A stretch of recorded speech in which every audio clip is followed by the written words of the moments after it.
live everywhere. Daily Kos Radio on netrootsradio.com presents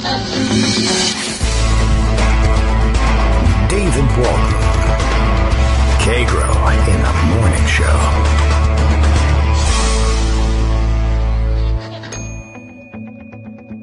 Now, here's David Waldman. Hey, good morning, everybody. How you doing? It is, what day is it today? It's Thursday. It's Thursday, October 12th, 2017. Time for another show. Time for me to retweet Bill in Portland, Maine, letting you know that it's time for another show. Daily Kos Radio is live. That's what this noise is all about. Today, Kagro X. That's me. Hi, everybody. David Waldman, your host. You can reach me by tweeting me at KagroX. KagroX is going to run the garbage disposal for 2 hours, because why not? I got that much garbage to get through. It might take me all day. I'm watching Twitter once again this morning. That's what I do. That's how I get my news. I'm worse than the president when it comes to that, except, of course, I'm smarter than the president, and that's not a hard thing to do. I'm not patting myself on the back for it. I'm just telling you how it is. I just got finished letting everybody know. This is literally true. This morning, I read my eldest son the news that everybody's tweeting about today, and I used Philip Bump's tweet about it, taking an excerpt from Trump's interview with Sean Hannity last night, which was a disaster, as always. And this very interesting bit in which he conflates, as he always does. You know, we've talked about this quite a lot, that Donald Trump very frequently conflates things that are either his personal property, and then now that he is in control of the levers of government, more or less. He conflates things that are his personal property with things that have been charged to him, the custody of which have been charged to him by virtue of the office he claims to hold. And he conflates the two. And he doesn't, for instance, it manifests itself in different ways, some of which are that he sees no problem whatsoever with accepting emoluments while in office. But, and that's maybe the most egregious, but he generally confuses the property of the United States that is at his disposal by virtue of claiming to hold the office of the president with his own personality. But he conflates more than that. This bit of the transcript here tells us that he says, you know, in his own inimitable way, although I will now imitate it. The country, the first part of it is startling enough. We could stop right here and say, it's rather amazing. And he says, the country, we took it over, and it owed over 20 trillion, he means $20 trillion. I'd just stop at mid-sentence that we took it over. Not exactly how I would put it, but okay. And it owed over 20 trillion. As you know, the last 8 years, they borrowed more than it did, whatever that's supposed to mean. More than it did in the whole history of our country. So they borrowed more than $10 trillion, right? And yet, we picked up $5.2 trillion just in the stock market. He's saying that in the first 9 months of his presidency, the value of the stock market, private stock market has risen $5.2 trillion during his presidency. I don't know whether that's the right figure, but for the sake of argument, we'll say sure, why not? Possibly picked up the whole thing in terms of the first 9 months, in terms of value. So he's also saying it might not be $5.2 trillion. It might be $20 trillion. It might be 4 times as much. But we don't really know, because nobody really knows. So we took it over, and it owed $20 trillion.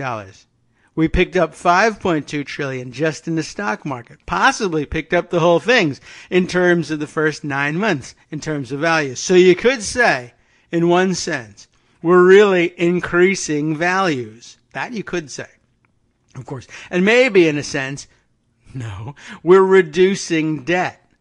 But we're very honored by it, of course, which makes no sense whatsoever. We're very honored by it. But what he's saying here, of course, is the stock market has risen in value by $5.2 trillion in the first 9 months of his presidency, which I don't know if it's true or not, but he says it is. And then he goes on to say, well, we have a $20 trillion in national debt, but $5.2 trillion in increase in the value of the stock market. Therefore, we have reduced the debt by 25% in my first 9 months in the presidency. The government has done great. We now owe only $15 trillion, down from 20.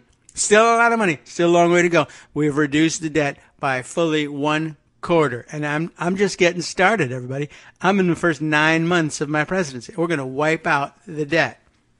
My son is in AP. Granted, it's AP economics, but he just, they're just starting. He had regular economics last year. He loved it, which is great. He's taking the AP economics course now. I read it to him over breakfast. He choked on his breakfast. He survived. We didn't have to give him the Heimlich maneuver or anything. He literally choked on it as he heard this explanation.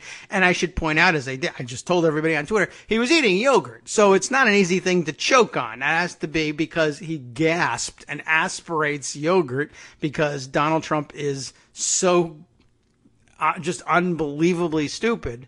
Other words I wanted to say in place of unbelievably stupid. Of course. And he can't believe it. He's like, why do I bother? Why am I going to school? Why continue? Why work hard and stay in school? What? So I can, go to Wharton like this idiot did? I don't know what to tell the kid. I mean, he's got to go to school. I got to get you through school. We definitely have to do that. There's no excuse, but, certainly no incentive either. So we had a lot of economic discussion this morning. As a matter of fact, totally unrelated, I guess.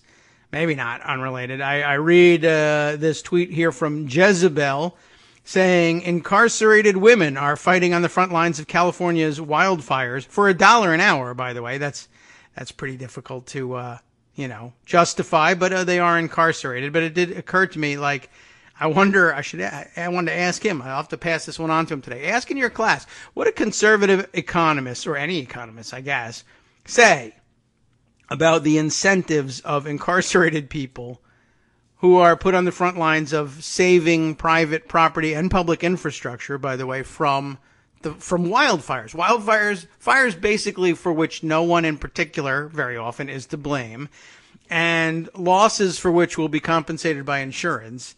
And of course, if they take too much risk to themselves in battling the flames, they could die. But they're being compensated at the rate of $1 an hour, after which they're still incarcerated. It's like, I wonder why these fires aren't being put out. It's like we keep saying that the Trump administration it's like putting a fox in charge of the hen house or arsonists in charge of the fire department. We might literally be putting arsonists in charge of this fire department. That's not a good idea. I assume that they're like nonviolent offenders on work release, but I don't know. These are people who are not, I think, typically dedicated to the preservation of the system. Let's say they've got it in for the man. I can see that. I don't know. I mean, maybe they're not. Maybe they are just misguided souls who can be turned around by the value, realizing the intrinsic value of work for $1 an hour. There you go. That'll help rehabilitate them. Not to mention, of course, the reason it's a story, obviously, prison labor, essentially slavery, etc. There's some great stories out there. The one that I didn't get to, but they covered on the after show a couple of days ago about the chicken processing plants. That's a good one. We may have to spend some time on that. There's plenty to go around, of course, and it's Thursday, which means Greg Dworkin hasn't escaped yet. That's tomorrow. He makes off for the rest of the week, but we'll be able to check in with him. I see stories coming through. I see the telephone call coming through. Greg has climbed into the dryer, I guess, and he's ready to speak with us. Good morning, Greg. How you doing? Good morning. We're just fine, thanks. Good. Is it dry where you are? Are you in the dryer, or is it just the phone? The phone's in the washing machine, and the dog is hanging out here. So, okay. We're ready to go. Hopefully not too many cars go down on the street. Yeah. You picked an interesting tweet to talk about, the Philip Bump Hannity interview, and certainly you can spend a lot of time on that. More. I've been focused on the Puerto Rico tweets from this morning. Oh, okay. Yeah, he's angry at Puerto Rico, or as somebody put it, he's alternating between not paying enough attention to Puerto Rico, abandoning them, and then yelling at people who are saying he's abandoning Puerto Rico. Right. Sarah Kendzior had an interesting observation after Harvey. Basically said Trump will own this if it seems like a successful recovery, and then abandoned it if it's not, because he hates being associated with failure. Yeah. And she was writing at the time of Harvey that, so if this goes bad, you can expect Trump to blame everybody in Houston. He's definitely doing that. And it turns out that's exactly what's happening in Puerto Rico. I love it. I'm doing everything. It's wonderful. They're so ungrateful. I want nothing to do with them. Yeah. And we can't stay there forever. The interesting thing is, again, we talked on the show yesterday about the importance of Bob Corker's comments, indexing theory. That is to say that when elites start to talk about this stuff, all of a sudden it's okay to talk about this stuff. And guess what? There's just story after story after story now about Trump and his instability. Yeah, because he's unstable. It's true. It's been true for a while. But now that Corker said it, you're allowed to talk about it, is the point. Well, today, in the Daily 202, that's the Washington, D.C. area code, stepped-up attacks on the press reflect Trump's bunker mentality. The big idea here is principal conservatives are recoiling at Donald Trump's threats against the free press. And that's another thing that he did yesterday. He does so many things, it's hard to keep track of them all, but you don't want to lose this one. Mr. President, words spoken by the President of the United States matter, said Ben Sass. Oh. Are you recanting the oath you took on January 20th to preserve, protect, and defend the First Amendment? Yes. And then, because what he said is, with all the fake news coming out of NBC and the networks, at what point is it appropriate to challenge their license? Bad for the country. And then, during a photo opportunity with Canadian Prime Minister Justin Trudeau in the Oval Office, Trump said, it's frankly disgusting the way the press is able to write whatever they want to write, and people should look into it. They should. They should go read the Bill of Rights.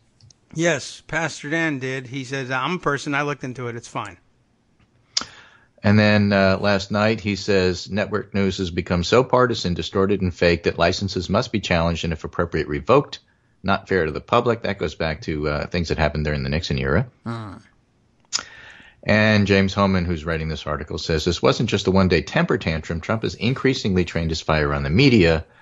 The president called on the Senate Intelligence Committee to investigate U.S. news outlets last week. Actually, they are. They're investigating Facebook and Twitter and Russian ads. And it looks like there's a story that not only will Russian ads be released to the public once they're scrubbed of personal information, but they're also looking at the Cambridge Analytica. I don't think that's what he meant, but that's what they're doing. Now, what personal information is in the ads that they're scrubbing? I don't know. You know, probably look at the actual. You know what happens when you accidentally don't copy a URL exactly right, and instead of seeing the picture, you get all the words and letters and numbers that actually make up the programming of what the picture is. There might be stuff embedded in that that's actually personal information. Well, okay, that's possible. I've been wondering why they aren't disclosing this stuff, and so they will, but they want to go through that and just make sure that they're not accidentally doing that. That's not the role of the government. I would say that's fair enough, then. A government-mandated fairness doctrine is a profoundly unconservative idea, and its repeal in 1987, championed by the Reagan administration, helped allow for the proliferation of conservative media outlets in the 90s. The White House press secretary also suggested last month that ESPN should fire anchor Jamel Hill for calling Trump a white supremacist. Of course, she got into bigger trouble because she tweeted that maybe people should boycott the sponsors of the NFL, who, by the way, also happen to be sponsors of ESPN, and ESPN took exception to that. Oh well.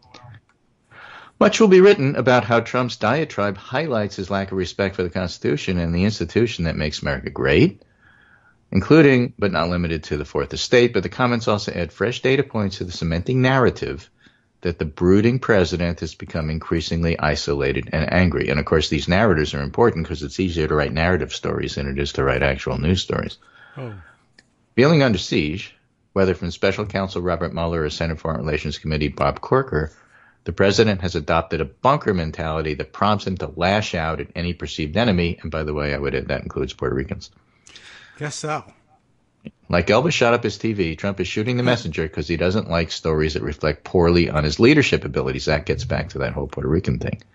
And then he says 3 stories that offer insight into the state of mind. Trump's anger over Iran deal forced states to scramble for a compromise. There was another story that said that the only way national security people could talk to Trump about troop movements is to put it in terms of, oh, we have to have troops in this particular part of the world. It's good for Trump, Inc. Oh, really? That was a joke before he took office, that he would only deploy troops to protect his hotels. I talk to him as if that's the way he thinks. Then there's Vanity Fair's Gabriel Sherman, and this was hard to not highlight in the Pundit Roundup this morning. The White House is in crisis as aides struggle to contain an unfocused and increasingly irate Trump.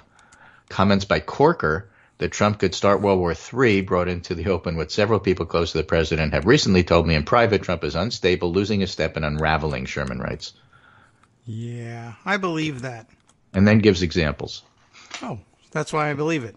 Even before Corker's remarks, some West Wing advisors were worried that Trump's behavior could cause the cabinet to take extraordinary constitutional measures to remove him from office.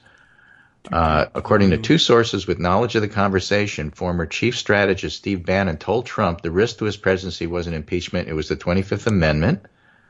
And Trump said, "What's that?" According to a source, Bannon has told people he thinks Trump has only a 30% chance of making it the full term. So I guess Bannon won't be the source if Trump will be reelected, obviously, in 2020 with all the hot takes that people are writing about that. No, he will be. In recent takes, I spoke with a half dozen prominent Republican and Trump advisors, and they all, and notice that's a different thing, Republicans and Trump advisors, and they all describe a White House in crisis as advisors struggle to contain a president who seems to be increasingly unfocused and consumed by dark moods. Alabama was a huge blow to his psyche. A person close to Trump said he saw the cult of personality was broken. That is to say, he told people to vote a certain way and they didn't. According to two sources familiar with the conversation, Trump vented to his longtime security chief, Keith Schiller, "I hate everyone in the White House.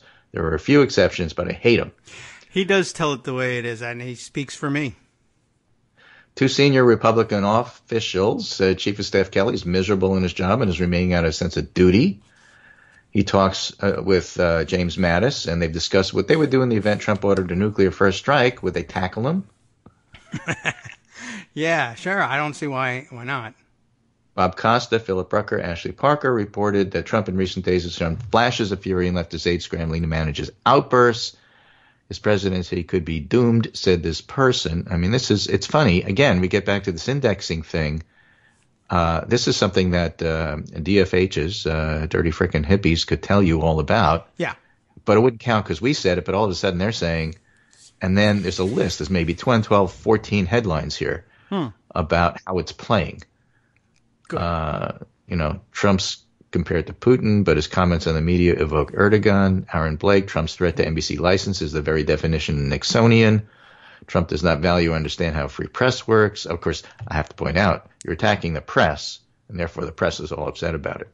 Yes, that's true. That's one of the things that happens. They're attacking, NFL players who kneel. Now you're talking about them. They didn't show up for Mexicans. They're not going to show up for Puerto Ricans.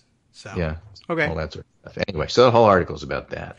That is. And what's interesting is, again, putting this in context, because obviously none of this was unpredictable. We predicted all of it. Yes. So how come it happened anyway? Here's McKay Coppins writing in Medium for The Atlantic. Oh, and I will give you the URL, but I think you have to be registered to read it, unfortunately.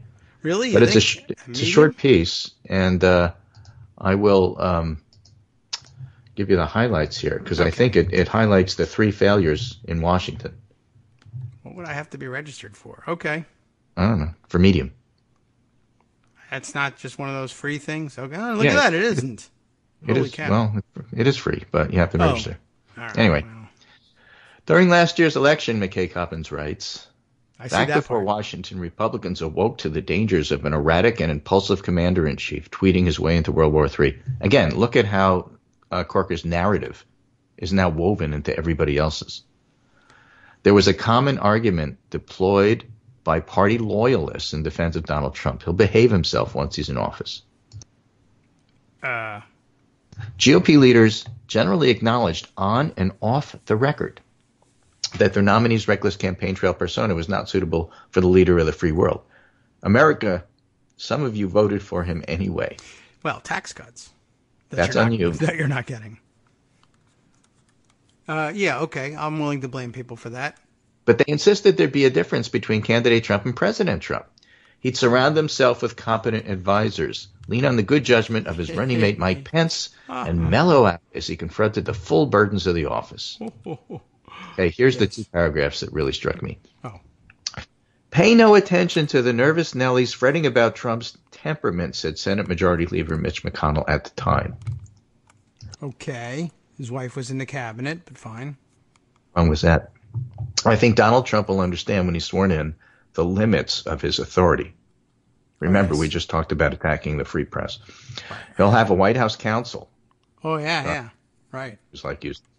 There will be others who point out there's certain things you can do and you can't do. When that happens, he has a fit and he fires them.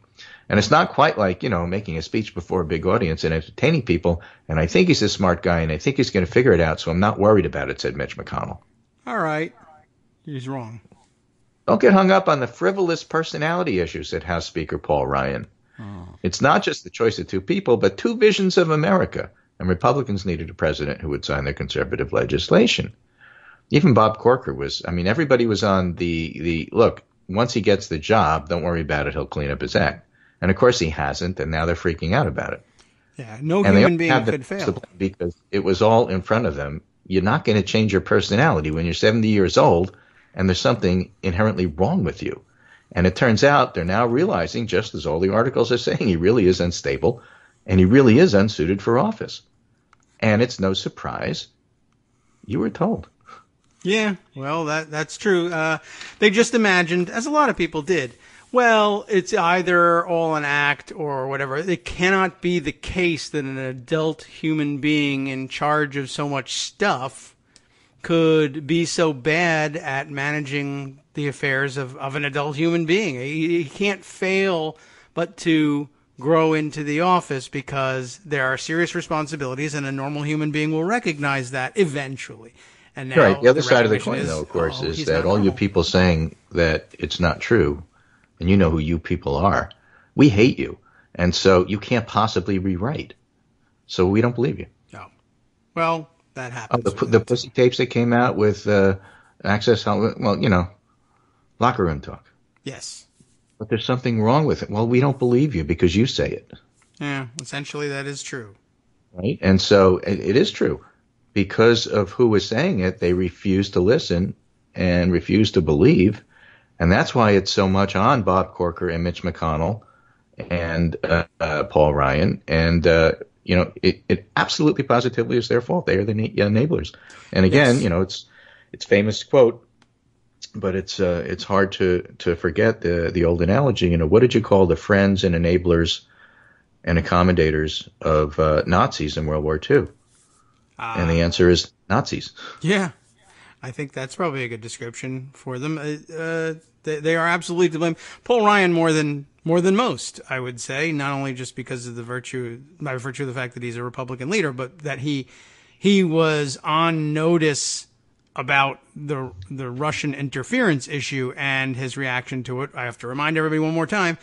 Was everyone please swear to secrecy about this because it's going to help Republicans win office and get their agenda enacted. It hasn't helped them get their agenda enacted, by the way, but it has helped them win office. He swore everyone to secrecy. Please don't tell anyone that the Russians are intervening and cheating on his behalf. I want this to happen, and so do you. McConnell did the same. Yeah. And McConnell had the same briefing as Ryan did. And again, there's a lot that they're going to have to answer for, and they're not going to skate on this. And the fact of the matter is that it isn't just then. They're still doing it now, knowing what everybody else knows. Yes. And that's the part that we find so frustrating. And the only way to deal with that is to take it out on them in November 2018.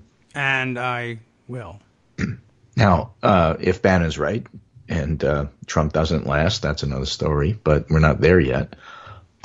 No, but if they keep feeding him steak and ice cream and high-sodium ketchup, we might be looking at that. We might. So this morning, Trump rage tweets yet again. It's like third day in a row, this time about Puerto Rico. Trump warns Puerto Rico, we cannot keep FEMA, the military, and the first responders forever. No, because we can't. The idea of a permanent military presence in Puerto Rico is ridiculous. Yeah. Now, other than the one we have. It was in New Orleans, and Katrina struck New Orleans for 10 years. Yes. Still some neighborhoods laying in waste. Right. I mean, it's a disaster that enormous takes decades to really recover from. But the idea that after just a few weeks, it's okay to turn around and go is just insane. Here are the exact tweets. Puerto Rico survived the hurricanes. Now a financial crisis looms largely of their own making, says Cheryl Atkinson. So he's like quoting from Fox News, I presume here. This is this morning at 6:49 a.m. A total lack of accountability, say the governor. Electric and all infrastructure was disaster before the hurricanes. Congress to decide how much to spend. We cannot keep FEMA, the military and first responders who have been amazing under the most difficult circumstances in PR forever. And you still read stories. For example, the death toll is probably going to be up to 450 or more. The numbers don't add up. There's a story in Box about that. 15 is what I heard. What's that? He said 15. Yeah. So well, that's good. 450 is probably closer to the truth. There's a 5 in both of them. The point is that there are people who are still not getting water. They're still not getting food. And the distribution is just insane. And now both FEMA and Trump and at various levels are yelling at Puerto Rico because it's their fault because they don't understand how wonderful we are. Well, he's told them several times. I don't know right? what FEMA's chief Brock Long has already said the agency will be in Texas for years because of Hurricane Harvey. And Puerto Rico was hit harder. Well, it's in an ocean. So. Yeah. Well, here's the thing. So many drugs and drug devices are made in Puerto Rico. I don't know why they're there. I presume they're there because of tax breaks. Huh. Yes. Diabetes insulin pumps. Oh, yeah. Are getting scarce. That's very important. Things that are made in Puerto Rico are getting scarce. And so you have a situation where it's not just affecting Puerto Ricans, Mr. President. It's affecting people in the United States. We're all Americans, but maybe you'll feel it more if it's your constituents who are going to be hurt by this. Well, that could be true, although I'm not certain that he cares about that either. But he doesn't cares about the appearance. We can't keep treating diabetes for years, Yeah, that's exactly the point. Right. So at some point they'll move out. Now Armando will probably join us later on. He says he knows why they're in Puerto Rico, why those manufacturers moved there. By the way, he pegs the expected losses at over 1,000 once it's all said and done. I'm sure it's going to rise. It will. It's not. I'll tell you that. We'll be back after this break.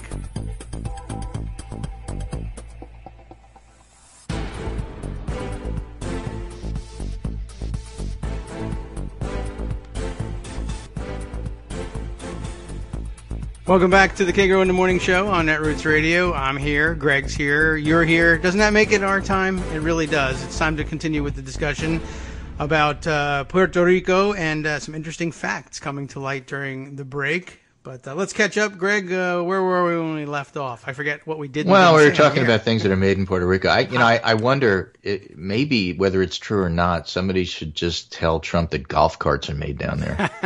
Yeah, there's no reason he'll ever find out. Care. Yeah, that would make a difference. I mean, it's a major source of revenue for him, for one thing, renting them to Secret Service agents while they are guarding him on the golf course. His 70-something now trips to the golf course. So he's not keeping up with things. And if it got in the way of the golfing somehow, I guess it could affect him. There are no famous Puerto Rican golfers, I guess. Benji Sarlin tweets, as a New Yorker, I vividly recall when Bush stood up on the wreckage downtown and said, you got like a week left to clean this up, 2 tops. We can't stay in New York forever. Yeah. And, I was tweeting around pictures from back in the 70s with Gerald Ford saying Ford to New York drop dead about the fiscal crisis there. And that just seems so quaint compared to this. I mean, that was just, how much money you're going to have to pay for borrowing stuff. Right. Well, this is about people dying. They're going to throw that on top of it. Once people finally stop dying there, when they're all dead or whatever, finally, then they're going to heap the financial ruin on top of that. Well, I'm just saying, there are standards that had been set in the United States about people at the top being somewhat callous about their own citizens. But I think this absolutely positively has to take, top priority. This is a gold cup, ignoring and disrespecting American citizens, just like nothing we've ever seen. But it is gold, so that's good. Gold plate. Oh, okay. Gold veneer. You said gold cup. Now it's a gold plate. Make up your mind. Yeah. Well, it's a Trump plate, so none of it is worth much. There's a plate in his head, I think, is what's happening. I suppose, yeah. But, basically, he looks at it and says, it's their own fault. Their island's a dump, and, I wouldn't want to live there. And besides, you didn't pay me a lot of money for my golf course the way I wanted. Yeah, essentially that's what it comes down to. By the way, I did want to mention, I heard a lot last night about this, and I think some of the FCC commissioners were tweeting about this. The idea that his threat against the networks, that we're going to review your licenses. FCC was reminding us the networks aren't licensed. Local stations that are affiliates of the networks are licensed, and you could review those presumably, although it would be against FCC policy to do so under these circumstances. There's nothing, anything like a license for a network. That's just nonsense. So once again, just not how it works. Well, this is just such an uncertain world. I have to say, it's nice to see the Yankees playing for the championship in baseball here in October. At least there's some stability in the world. I guess that's something to cling to, sure. Yeah, well, that's probably the only thing I'll ever say that Armando will agree with me on. But still, here's one last piece I'm going to leave you with, which is also a bit of a think piece from Alex Rorty and McClatchy, and that is, with Trump in office, do scandals even matter anymore? No. What comes to mind is Roy Moore in Alabama, not just for many of the things that he said. I don't mean that. But I guess his chief fundraiser is like out and out avowed white supremacist who wants to secede from the U.S. Okay. Doesn't matter. Are they going to do that now? The point of the article is with Trump in office, does anybody pay attention to things like plagiarized speeches or unpaid tax returns or a video clip from 15 years ago with somebody saying something inflammatory? The voters really care is the question he's asking. And he's actually interviewing the dark arts people, the opposition researchers for the various parties. Oh, I see. Okay. Who were looking at these old scandals as somewhat quaint. Yeah. Compared to what happens now, because Trump has 3 of these a day. And has that inured the public against these things? The other side of the coin is that both Republicans and Democrats warn other candidates that just because Trump gets away with it doesn't mean you can. That's true, too. People will give Trump a pass for things that you yourself cannot do. And if you just assume you can, you have to, be awful careful with that. And I guess, part of the thinking here is it depends upon whether or not you're talking about a core, part of what you're broadcasting yourself as, this authenticity thing. Nobody can argue about Trump being authentic. What you see is what you get. That is actually him. He really is that callous and incompetent and unprepared. It's not on a personal level, a ruse. Yes. It's not a fake personality. That is what you see is what you get. The billionaire totally part, authentic, though. Completely unacceptable, but totally authentic. So you have somebody else running, for example, who might claim, to be a pacifist, and then it turns out he has a military record and spent 3 years in Iraq shooting people. That just doesn't match, what it is you say you are about. Or you might have, for example, as has been recently the case, a Tim Ryan who claims to be totally so pro-life that he's paying staff to go get abortions, or at least suggesting that they do. I mean, if it actually attacks your core persona, you are not going to survive it. But for the other little stuff, maybe there's a new standard now. People don't really care about what you do. They only care about how you vote. Maybe. Scott DeJarle survived it, and I'm not 100% certain that Murphy, follows through and resigns. Although he did move his date up, but it hasn't come yet. Why didn't he just say, that's it, I'm not even showing up for work today? Yes. So he did not do that. So there's room for him to turn around as well. But he might just be sick of it. I think a lot of people want out of Congress. They're probably all going to, they're all going to be running around shoplifting, paying for abortions, lighting fires, whatever they can do to get expelled from Congress. Please, let me out. So anyway, we'll see. That's the whole situation here. Trump is dumb. Stumbling his way into one foreign policy crisis after another. Next on the table, I suppose, is the Iran decertification of the deal, which everybody's advising him not to, And of course, because he's being told not to, now he's probably going to do it. Everyone forgot what you're supposed to do. Right, exactly. You need an influence blocks on these guys. And at the same time, it's great that Corker said that, and it's great that people are talking about Trump being unstable. But I have to say, just watching the news and cable a little bit, the Puerto Rican humanitarian crisis is way more important a story than anything else that's on the news, and it's just not getting the coverage it deserves. Nothing is. That's part of the plan, I guess. You just ruin the ability of the press to cover anything and get attention for it, other than something crazy that the weirdo hair guy says. Right. Anyway, with that, I'll wrap up that segment. If Armando can come on or wants to come on, talk a little bit more in depth about Puerto Rico, that'd be a good thing. Okay. But in any case, this is Greg Dworkin speaking with my friend David Waldman Kagro in the morning. The phone didn't ring, yours or mine. Right.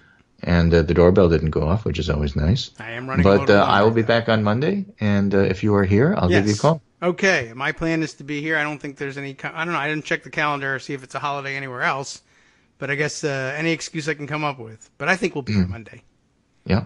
Okay. And, maybe you could talk with your son also, not just about economics at the table, but this whole thing about Boy Scouts and girls being admitted to Boy Scouts. Yeah, I'll have to ask him about that. I talked to my wife about it yesterday. It was an interesting discussion. We'll talk about it. All right. Take care, and I'll be listening. Very good. Okay. Thanks very much, Greg. We'll catch up with you again come Monday. I did see that in the midday open thread yesterday. I think maybe it was Barb put that one together, but it would have been in there regardless of who put it together. Boy Scouts considering, or I guess moving to implement a policy admitting girls to the program.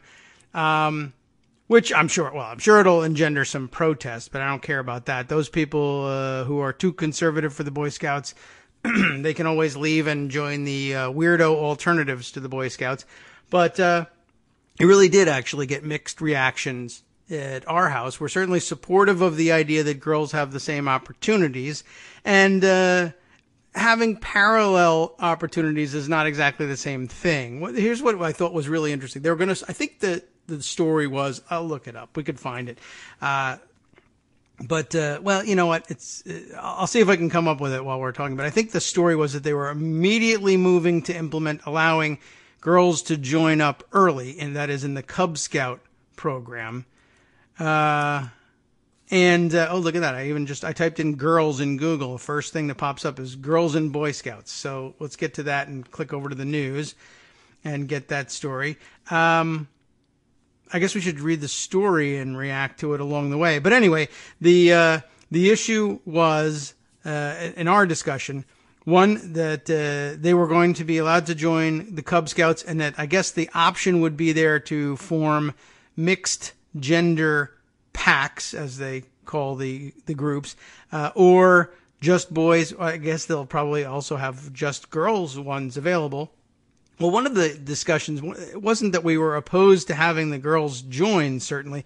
We were more concerned about what happens to the Girl Scouts. Like, does that mean it's even less valuable somehow to be a Girl Scout? And I say even less because one of the concerns is, and it doesn't make any sense, but Girl Scouting is just not viewed the same way as Boy Scouting, especially in terms of like the value of having achieved things in the Girl Scouts. One of the more important aspects of the story was that they were going to admit girls eventually into the Boy Scouting program and allow girls and Girl Scouts and any interested girl willing to pursue the program to earn the rank of Eagle Scout. And my first reaction was, that's a great thing. It's a great point because there's this fraternity of Eagle Scouts out there. No doubt about it. Eagle Scouts hire other Eagle Scouts. Eagle Scouts admit other Eagle Scouts to colleges. They give preferential treatment. There's this bond, etc. Some would say it's warranted. Some say it's not warranted, but it's there. And the point is that half of the population is excluded from that. High-achieving, smart, go-getter girls don't have the opportunity to join the Boy Scouts and earn the Eagle rank and the respect and preferences that come with it, and that's a huge, huge mistake and a huge disadvantage to girls. And a good way to correct that would be, I guess eventually it could become a good way to correct that, is allow girls to do this. On the other hand, the Girl Scouts do have a similar high rank, an achievement, an additional, like I say, top rank, I guess, of accomplishment like the Eagle Scout. And you know what? I'll tell you this. Here's your biggest evidence for it. I don't know what they call that.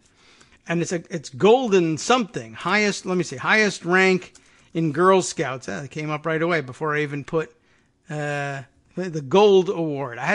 But you have to look it up. Everybody's looking it up. Highest rank in. That's all I put.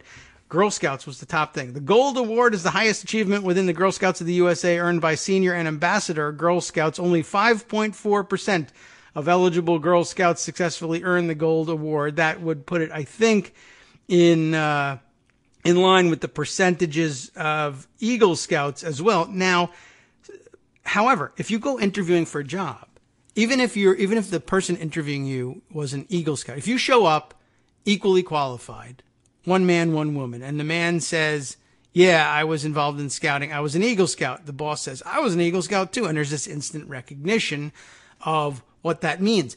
And I have a feeling that very often a woman shows up and says, oh, you were in scouting, I see. That's great. I was involved in scouting too. I was a Girl Scout.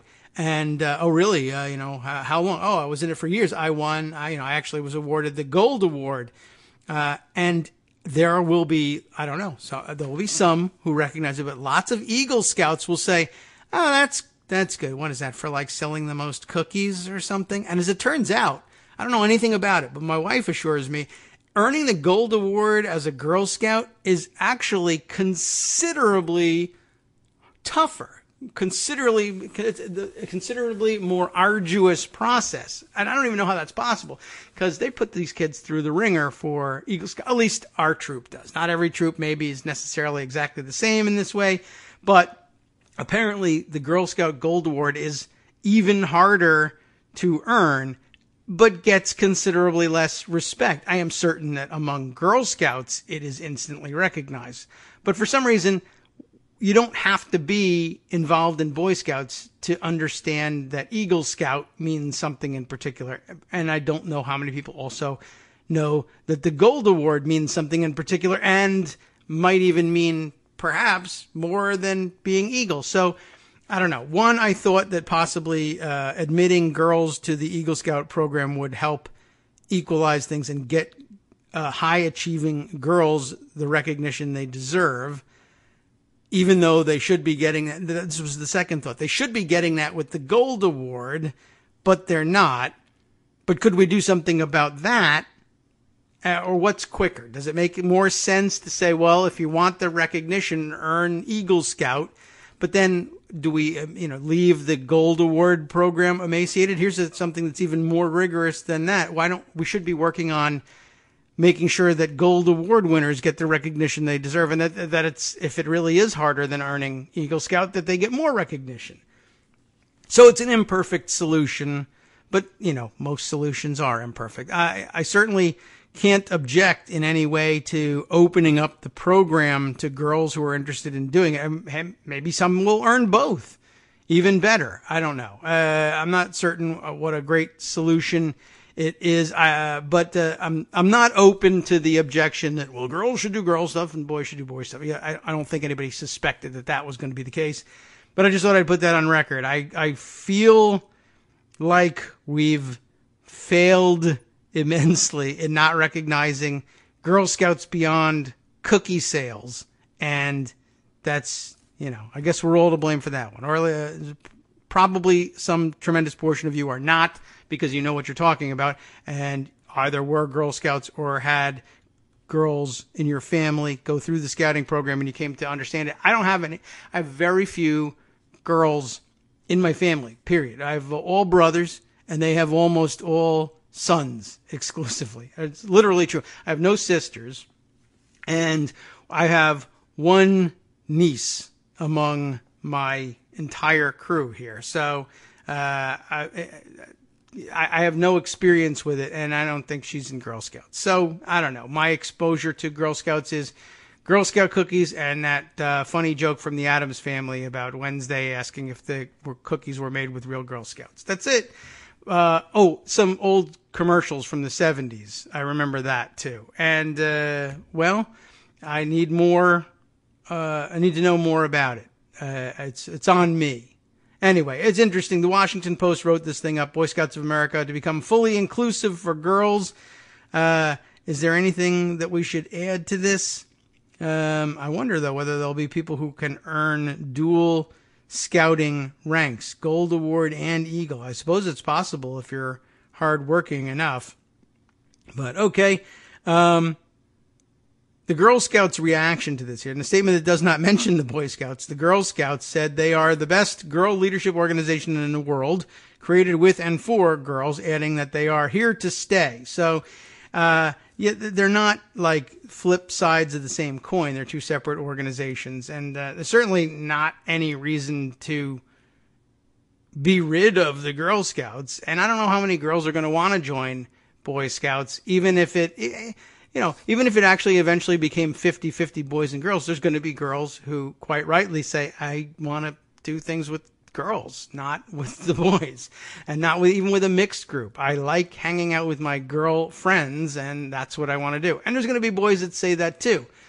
Just so long as you don't say, I will stop participating if one of them is, if just one is admitted. I think you hopefully will keep your mind open to the possibility that, it might actually be valuable to have someone of the other gender around at some point. But it's a tough call. And it won't be up to me, for one thing. But I can absolutely, like everything, I can see both sides to at least some merit to both sides in this.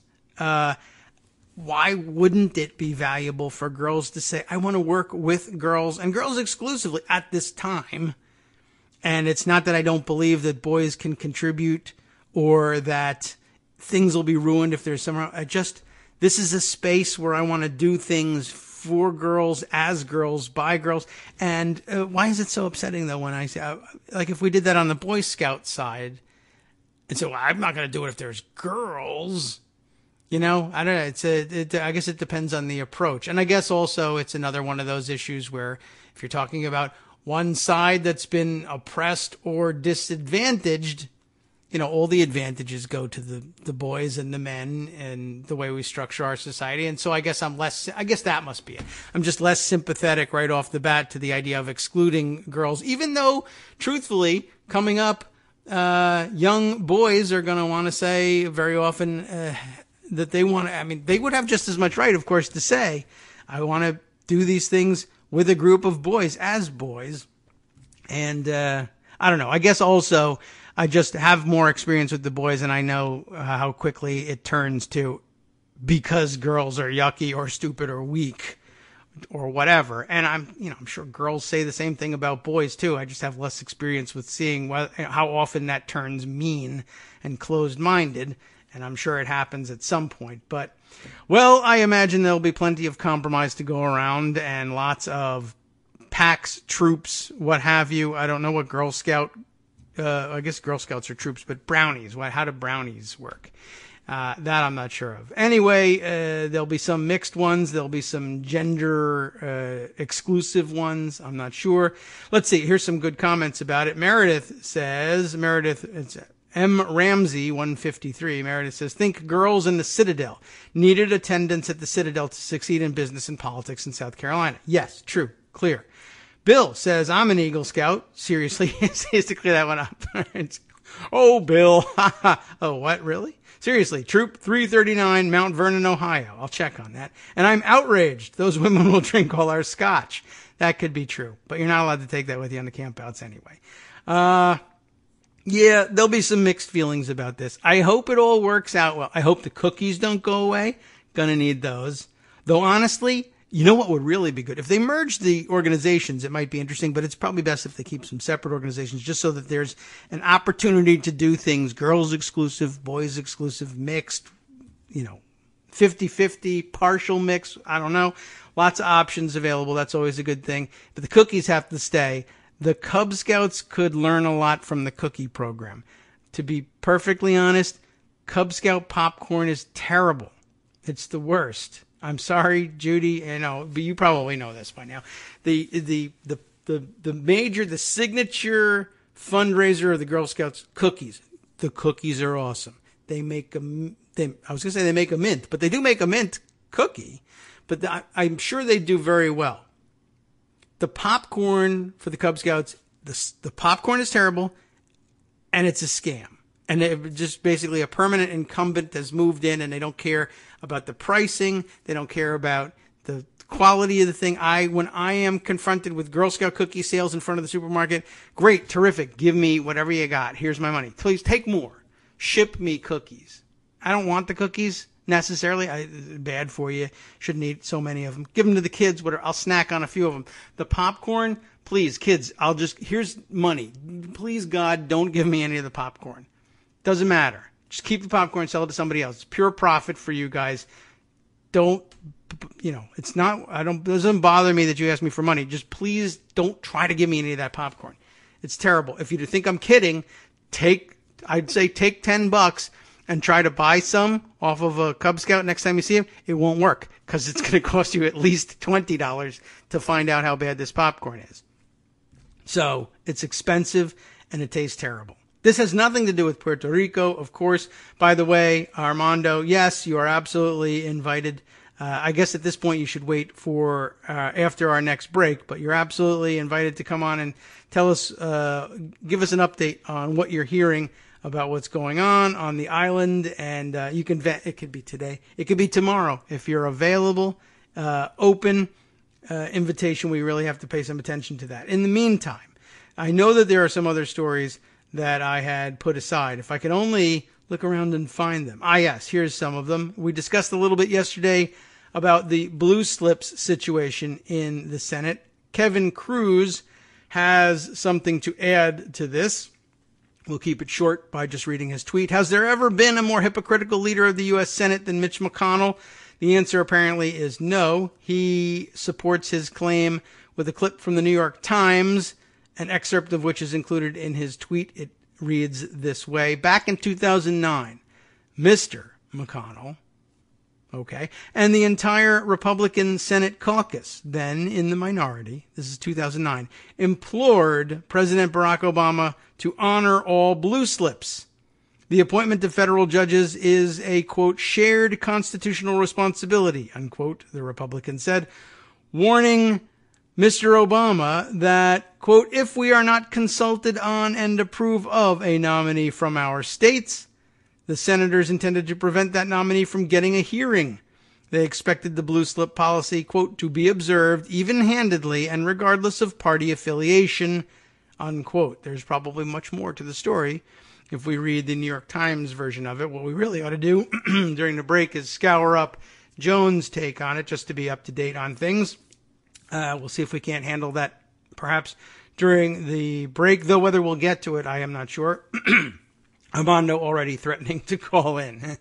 So, all right, let's see. There's other interesting stuff out there, of course, that I put away. Let me scroll down and pick up on some of those news items. Yes, Judy Vincent, who I mentioned earlier, had sent us a piece from the Washington Post on evangelical conservatives are proving their harshest critics right. And we're talking about Jennifer Rubin saying this. I can't believe it twice in a year, approvingly quoting from Jennifer Rubin, but it's true. And the reason for putting it that way, let's see if we can't squeeze it in a little bit before the break. For years, Democrats accused Christian conservatives of being closet theocrats. And of course, they are those, seeking to impose Christianity on the country and refusing to accept, let alone embrace, American diversity. That was a generalization, but it turned out to be more true than not. Her issue, of course, it begins with Sarah Huckabee Sanders and the way she describes defending President Trump from, pretty much all sorts of accusations, that essentially they are excusing almost anything he does by saying, well, look, God chose him to be president, and the fact that he may be lying to you is of no import. The point is, God put him there. It must be for a reason, and who are you to question it? And it's appalling, all of a sudden, to Jennifer Rubin to hear such talk. We'll discuss more about that, too, and about to go into our break, but Armando is with us. Just wanted to let everybody know that that's the case. Hi, Armando. That's all the time we have, I guess. Yes, okay. Thank you for joining us. We'll have to leave it there. Yeah, we're not quite into the break, but this way you'll be on hand when we come back. But yeah, you know what? You mentioned that you thought that, well, it was pretty obvious why you would think this, but the death toll obviously will rise in Puerto Rico, and there's plenty of reason to believe that that's the case. But are you hearing something specific about the numbers or no? Now I've lost your signal. This is it's a tough day. All right. Well, I'll bring it back in. Hi. Isn't it the break yet? No. I keep pressing the wrong button. We're still about 30 seconds for our break. All right. Well, Still hear the music. I'll give you a sneak preview. There you go. Things are getting worse. Things are getting worse. That's the reason why it's going to go up. Yeah, I've heard that there's some scare about disease spreading as well, which is obviously kind of inevitable if you don't clean the place up and don't have any help in doing it. But okay, well, we'll get more up-to-date information, more up-to-date statistics, and more discussion about Puerto Rico and Trump's ignoring of it with Armando after we come back.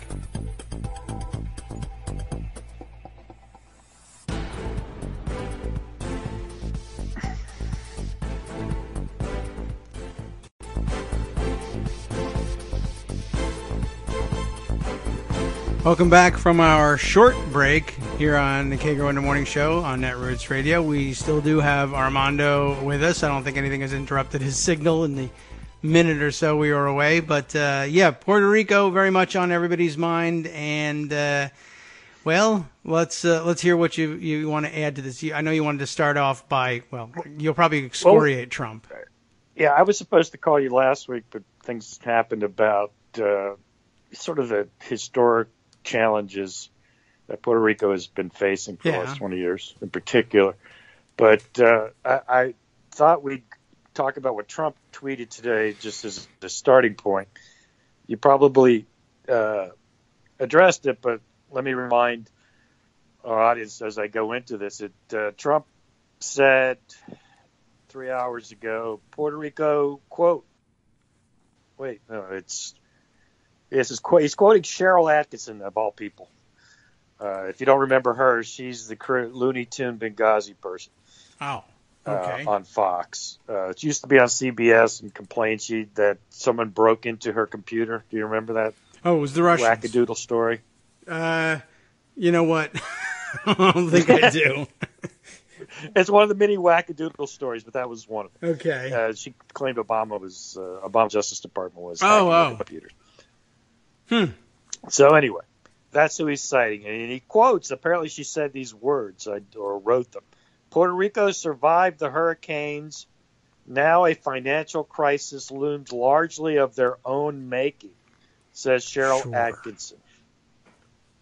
Now, of their own making is always an interesting point, and you can argue that it was, but what is he talking about exactly? Well, Puerto Rico's bankrupt and was last year. You may or may not remember all the talk about something called the Promesa Act a year ago. Puerto Rico can't pay its debts. It can't pay its bondholders. It's even having trouble paying creditors, just, trade creditors, people who get contracted to do work. The debt is in the total debt's in $70 billion. Now, that number sounds like a lot, and it is a lot. But the biggest problem is, frankly, the tax base in Puerto Rico can't support the debt service for that. And it had a lot of problems. They wanted to have what's called, the Chapter 9 bankruptcy option, which is in the federal code, but I don't know if it's just an oversight or a drafting error. I don't think, or no one thought about it. But the way it was written, Puerto Rico could not file what's called Chapter 9, which is what a municipality would do. And what do you do in a bankruptcy? You negotiate, you break it down. There's a judge overseeing it, et cetera, and you sort of work it out. But the bondholders fought very hard to make sure nobody saw Puerto Rico having that because they thought it would give them leverage. And indeed it did. They created what's called the Promesa Act last year. Obama signed it. In essence, it was to pay bondholders. It really wasn't money that went to Puerto Rico. It went to Puerto Rico's bondholders. And it imposed what's called a fiscal control board that basically runs the finances in Puerto Rico. The governor, who you've seen on TV, really is a powerless nobody at this point. He does whatever the fiscal control board tells him to do. This matters for a lot of reasons. Let me give you one basic one that's related to the hurricane.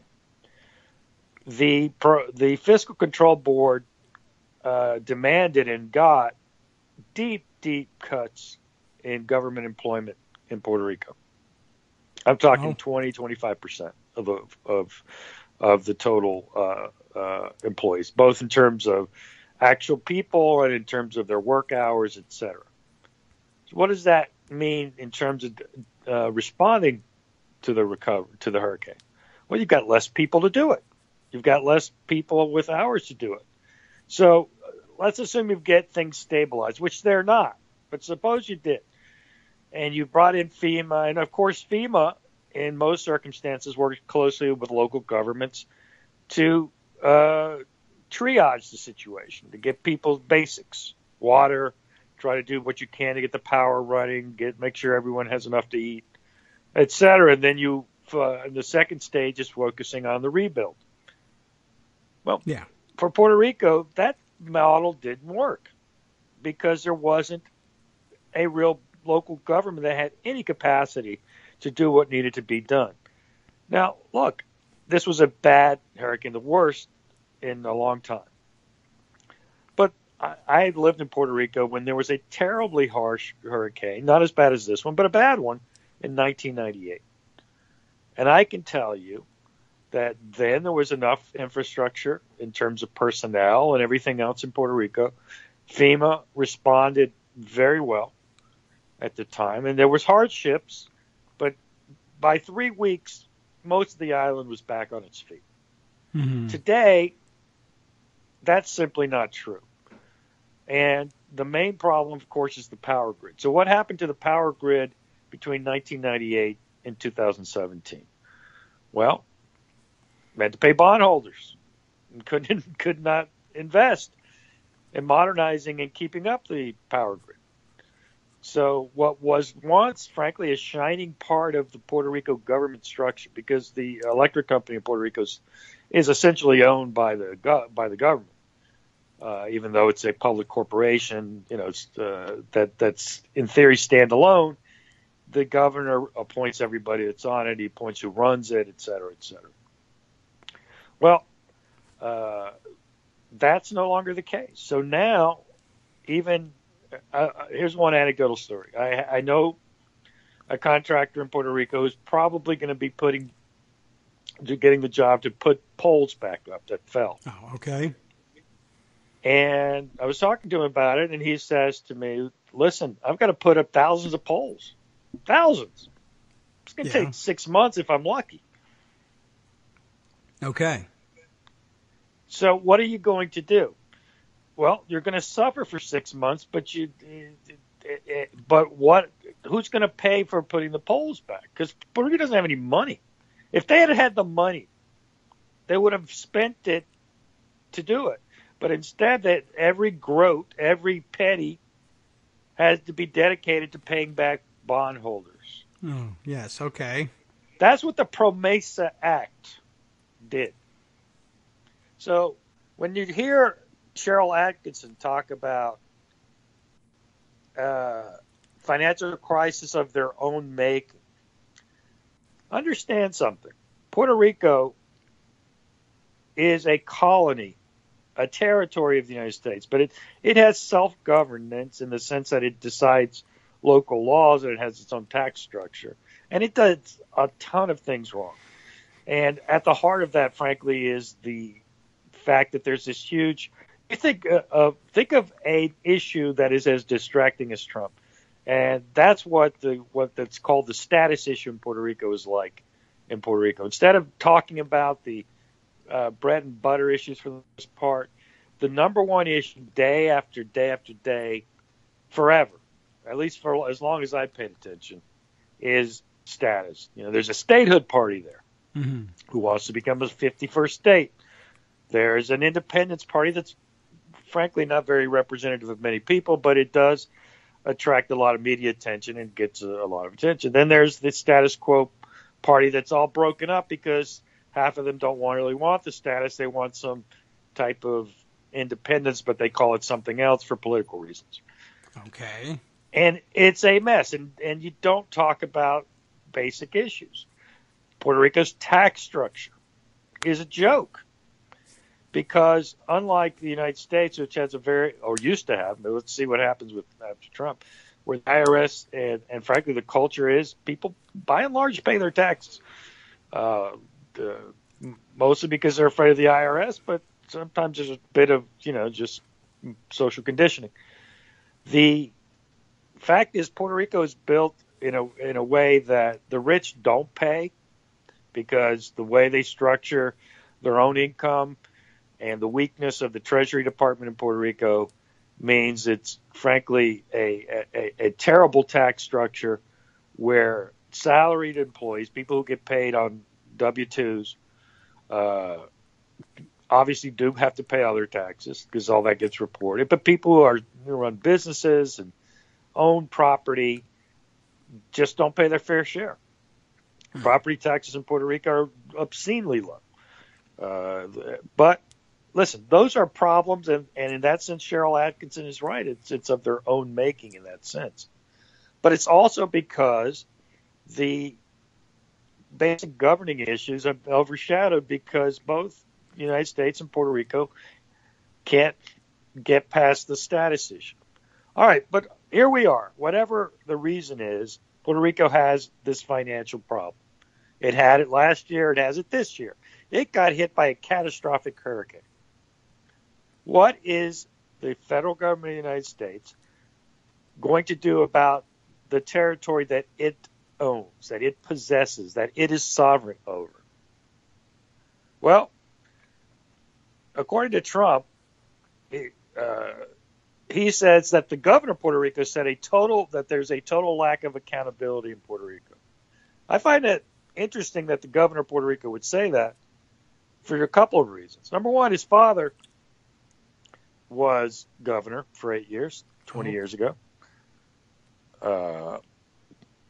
And people of his party have run the government of Puerto Rico. Well, what is he saying? That all his people were unaccountable too? Probably is. And maybe he's not wrong. But it's just incredible that this guy has kissed Trump's butt this much only to get kicked when he's down. Trump continues, electric and all infrastructure was disaster before hurricanes. It wasn't a disaster. It wasn't good. It worked, and it was vulnerable, but it wasn't a disaster. And he says, Congress to decide how much to spend.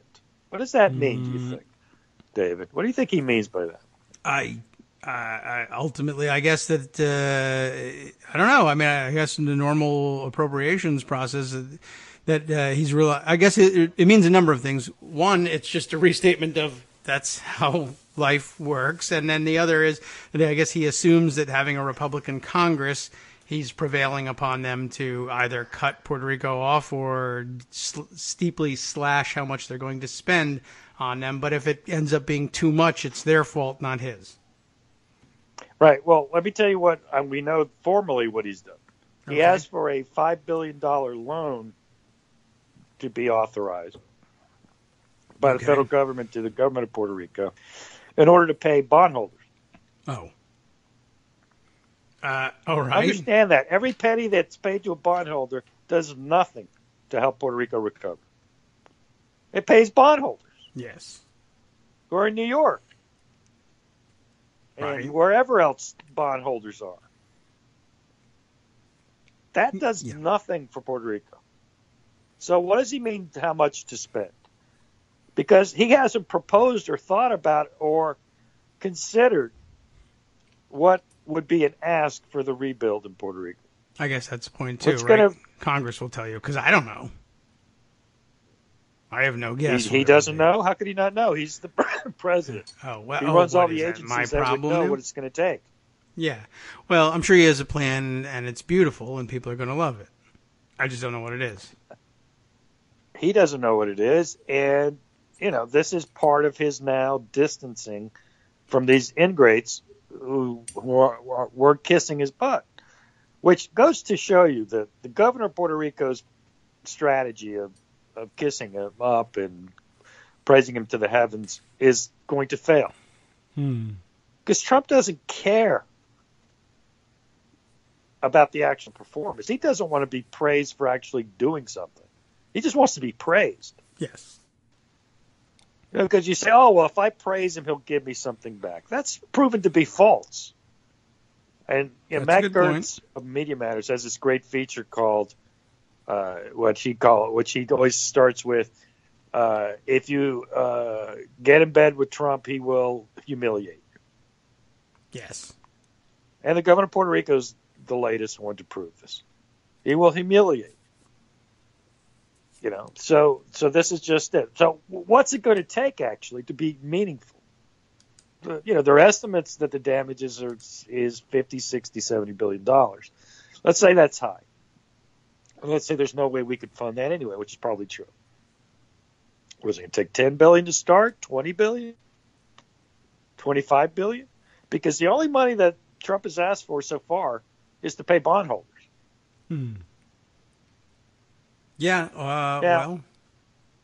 Now, I will say this: if the United States government wants to take over the bond payments and negotiate with the bondholders themselves, the bondholders will be happy, and Puerto Rico will be happy, because in Puerto Rico can have this new cash flow available that was set for debt service. Now, they still need a loan to get the rebuild going. And you can structure a U.S. government payment of the rebuilding monies in this way. But you can't just loan them money to pay bondholders. It just won't get it done. This is why I said to you there's going to be a stage 2 in the deaths. And it's going to happen now. We're, over 3 weeks, or it's 3 weeks. No, it'll be 4 weeks this one now, right? I guess so. The hurricane comes. 90% still don't have power. 90%. Half the island doesn't have potable water, much less water to handle sewage. They don't have potable water. It has to be distributed daily. I know people that go out every day and look to see where they can get water. Every day. It's shocking that this is somehow considered okay in the United States 3.5 weeks after a hurricane.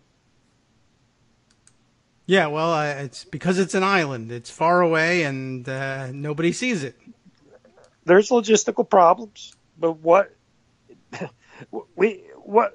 happened to the greatness of the United States? What happened to making? We're working on that. The United States could have handled this and did 25 years ago. Or 30 years? 1998 is what? 30 years ago, 29 years ago. What happened? Donald Trump happened. The FEMA handled things in the Obama administration very well. It's only now that they can't face a logistical problem and deal with it. It's incredible. Yeah. I mean, I think Trump's to blame, but I have to tell you, I think Brock Long looks like he's an incompetent too at this point to me. He had a brief moment in the sun where he was deeper than just Trump. He was the star of the show in the Texas hurricane. Oh, he's maybe the one competent official in the entire Trump administration. And then I guess they said, well, that's enough of that. Or maybe Trump said, you're making me look bad. Or you're highlighting the fact that the rest of the administration he's made himself look bad. I don't know if you saw Brock Long saying he's tuned out the mayor of San Juan. Listen, I don't care if you disagree 100% with the mayor of San Juan. I don't care if she's making you mad with what she's saying. You don't get to say that if you're the FEMA director. You do not get to say that. He should have been fired for saying that in a normal world. Or he'd have to apologize or explain himself. He hasn't had to do anything. No. Anyway, because he knows Trump hates the mayor of San Juan, so the press has internalized that, and they're good. Yeah, and anyway, he looks good to here's to the Trump. clincher for Mr. Trump. Okay. We cannot keep FEMA, the military, and the first responders, who have been amazing, under the most difficult circumstances in Puerto Rico forever. First of all, let's start with under the difficult circumstances. Yes, it is difficult circumstances The for hurricane? FEMA, the military, and first responders. All true. But you know who it's more difficult for? The people who are suffering under it. The first sufferers. People who are being responded to. Yes, that's true. The first responders have so little to do without people who need response. But okay. So what kind of statement is that? But then he says, we can't be in Puerto Rico forever. What does that mean? For a U.S. territory? I don't know. The military of the United States is in Puerto Rico. Not as much as they used to be, but there are still military bases in Puerto Rico. Sure. Fort Buchanan, the Savannah Sega submarine. Unfortunately, in my view, this is my view, the Roosevelt Roads Naval Station was abandoned 15, 20 years ago because of the Vieques situation, but that's a whole nother story. Yeah. The point is, we're there. The United States government is in Puerto Rico. Do you know that? There's a federal, own it. Mr. Trump. There's federal courts in Puerto Rico. There's federal agencies in Puerto Rico, all types. The EPA, the Department of HHS, every federal agency that you see in every state exists in Puerto Rico. The federal government isn't going, well, unless you're saying you're cutting them off, but I don't think the president can do that unilaterally. It'd have to be Congress saying we're granting you your independence, you're on your own. Or YOLO, But nothing the matters. federal government is in Puerto Rico now. Yes, it's America. So we are there forever. Yes. Well, we can't keep Texas forever, as you know. Eventually, Texas, you're just going to have to do this all on your own. Well, Not maybe because of they a said hurricane, that. but because, we can't be there for you forever. I mean, it doesn't make any sense. He keeps insisting. I know Puerto Rico is an American territory. It just can't be forever. Okay, you mean we're giving it away? We're granting independence? Or you just want to Exactly. stop paying for things? I mean, people are focusing on the callousness of the statement, and that's true. But there's just, to me, the headline of every Trump story is, and I can't think of one where it's not, he's a moron Yes. and he's mentally ill. Okay. Tell me those two lines do not fit in every single Donald Trump story that there is. The free press thing. He's a moron and he's mentally ill. That Yes. fits in that story. Sure. Is there a story where it doesn't fit? Isn't that the headline of everything Trump does? I'm I thinking. mean, didn't Bob Corker get to it? I mean, the Bob Corker story is the guy's crazy.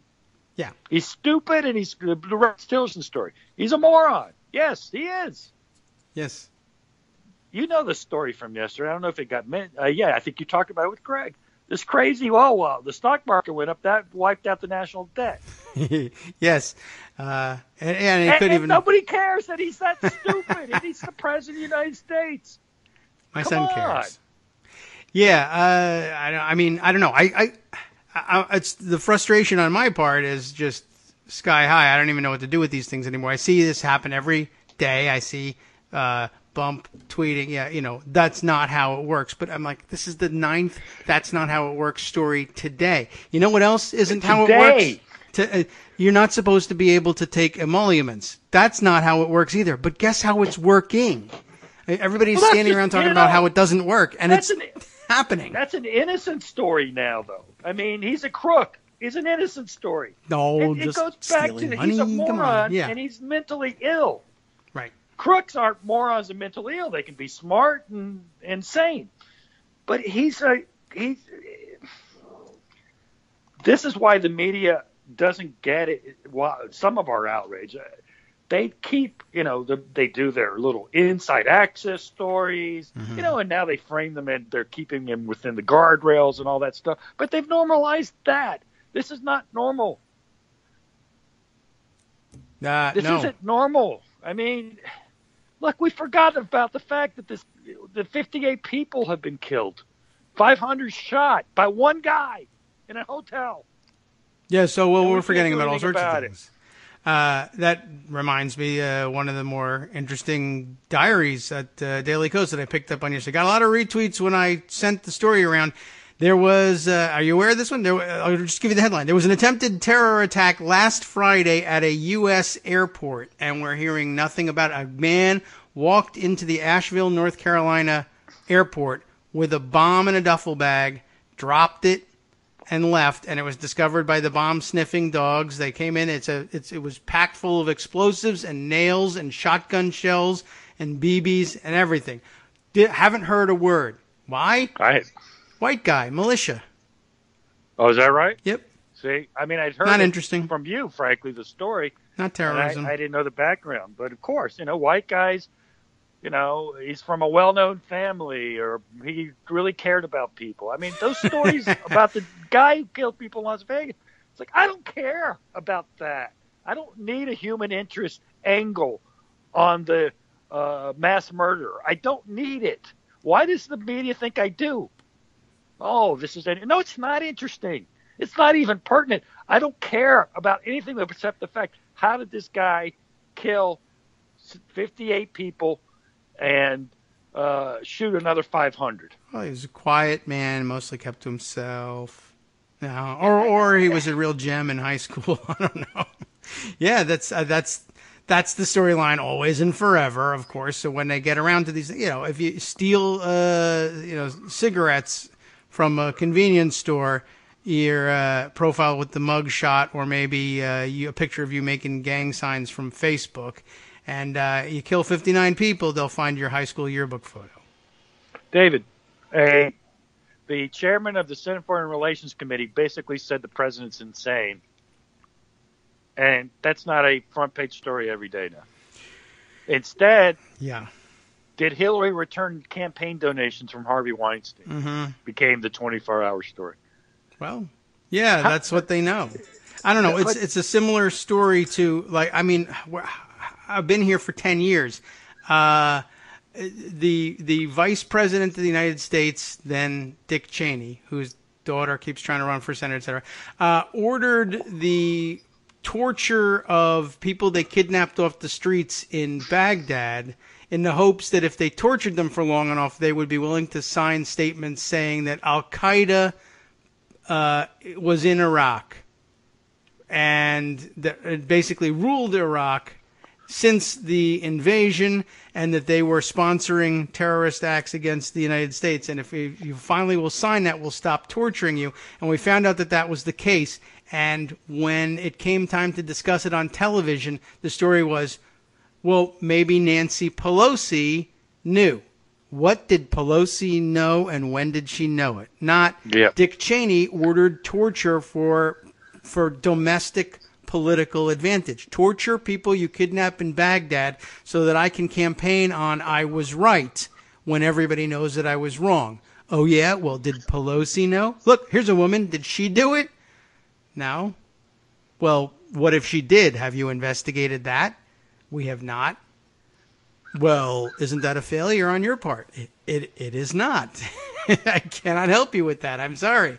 But we've been through this before. And so for 10 years, I guess this is coming up on 10 years anyway. I've been saying most of the media doesn't have anything for this. It's like, well, what do you do if the president's insane? I don't know. We'll cross that bridge when we come to it. Well, here we are. Here we are. Oh, well, maybe Hillary Clinton built that bridge. I don't know. They are incompetent. I mean, this is of course, the media will not look at itself, and that's part of the problem. They are not up to it. And there are plenty of people who are, of course, bringing it up, and we have been discussing over the past couple of days that the permission structure is starting to congeal, and maybe I'm just being impatient. Who knows? No. We don't know how long it's going to take. All right. Well, we got to take our break. break. Yep. And we'll be back to vent some more in just 2 minutes.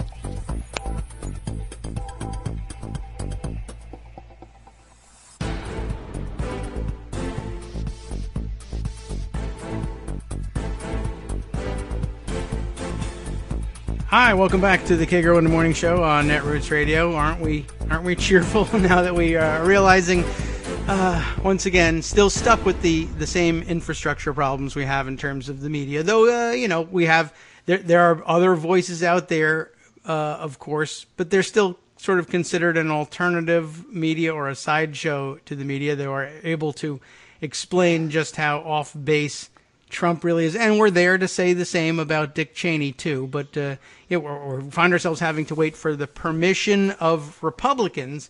Geez, that's familiar. In order to say things like, "Hey, the president is crazy." I mean, it brings back so many horrible memories of what it's a internal constitutional, small c, constitutional problem for Democrats. I mean, for how many years were we like, well, we don't know what the hell, or we don't know how to stop Republicans from bashing us on defense, so maybe we'll just make the defense secretary Republican, and then they'll leave us alone? Yep, that's actually a very good analogy. And so I guess we won't say the president's crazy. We'll allow when Republicans are willing to say that he's crazy, we'll do it. Well, I don't know. We had a whole Never Trump movement and everything, and still it was. Isn't he funny at his rallies? It's so funny. You know what's hilarious? When he says stuff that's totally obviously not true. Man, that's a scream. And I guess do I have a part in it? I guess I do. I laughed my ass off the whole time, but I mean, I did so in the hopes that, well, won't we realize? Won't people understand? I understand that there's going to be people who won't believe any sort of truth ever because they hate the media, but aren't there more people who believe in America than don't? No, there aren't. Or at least it's such a close call that if we do some Facebook advertising in Wisconsin, you'll lose control of your democracy. Wow. I thought we built a better machine than that, but I guess we did not. The founders are stupid. I hate them, I guess. Well, look, I mean, there's something about that story that I talk a lot about, but the media is failing us. Here's Ezra Klein. We're also bad. He's not a bad person, and Vox does good things. So I don't want to. Now, do you have anything that explain to me what Vox is before we begin? Well, Vox. I need a Vox explainer, please, because I can't just read their story. Vox is I imagine our audience knows that they do a little more policy stuff. I'm kidding. They're pretty bad at politics, in my opinion, but that's another story. All right. But here's an example of the failure. What is an example? He tweets this morning.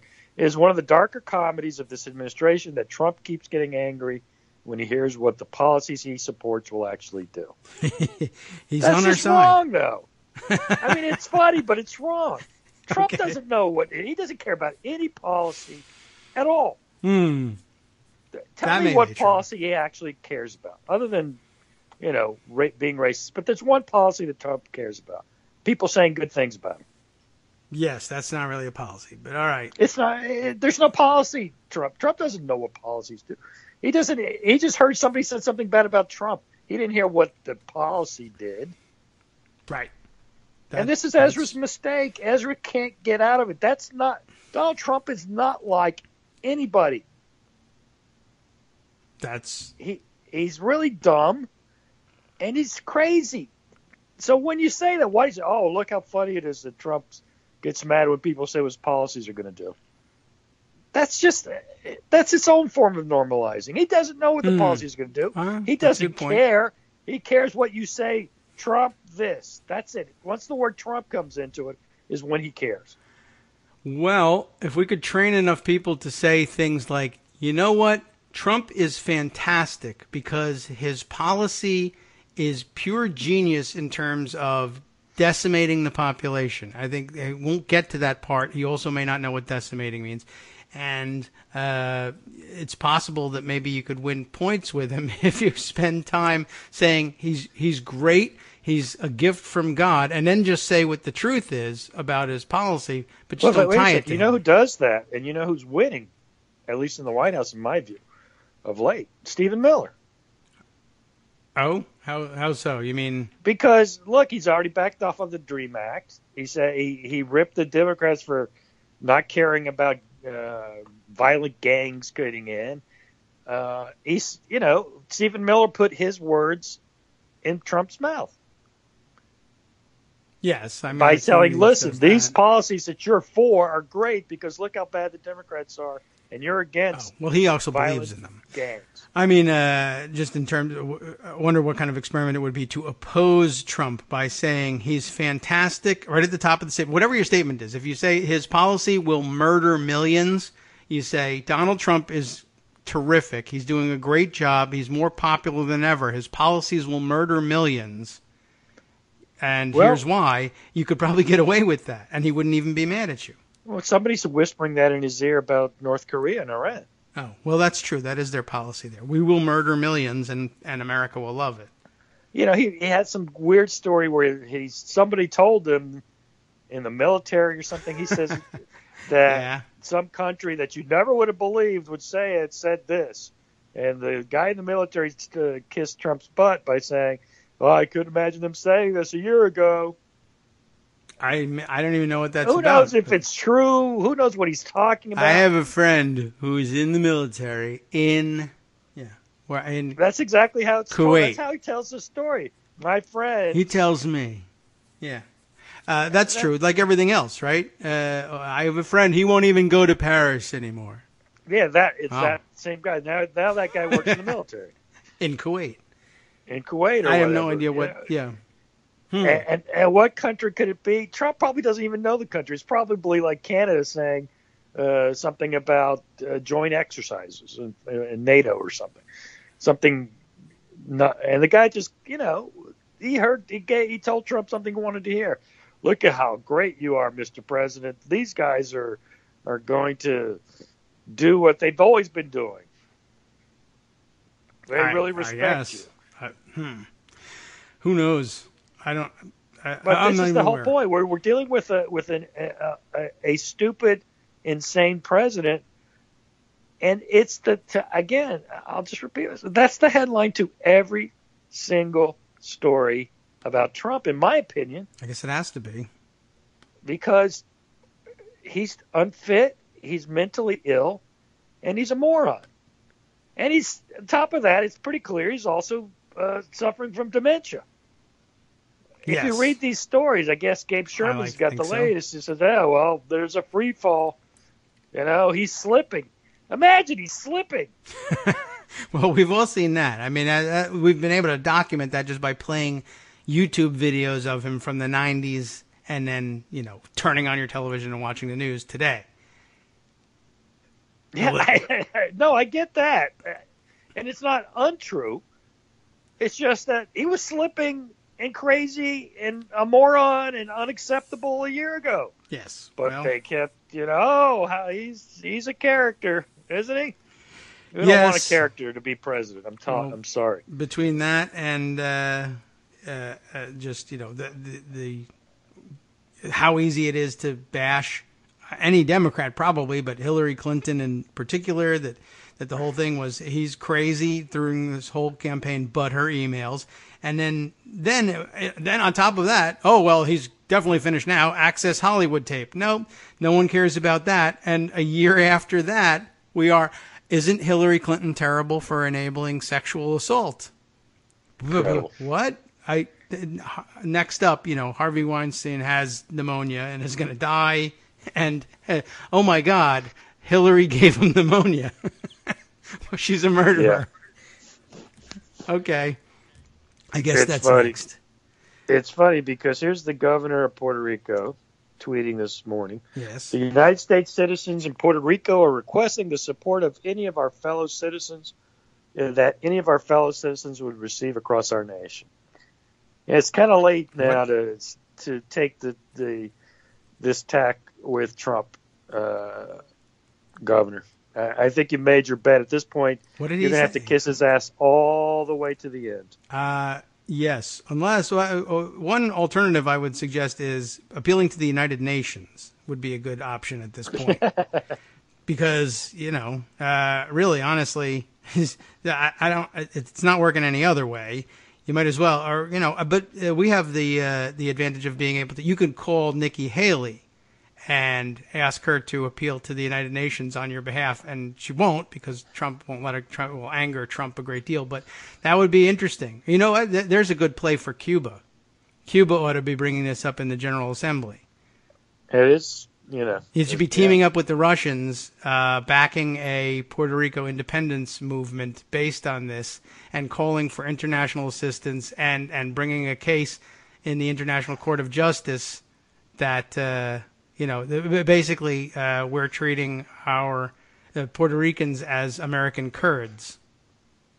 And it would make a huge, in the international affairs community, it would be huge. Here in America, we'd be like, what's on TV? But yeah, I mean, it's pretty amazing that needs to be tweeted by the governor of Puerto Rico, who's a statehood party's member. That's going to be he a tough wants position. Puerto Rico to become the 51st state. Well, maybe not.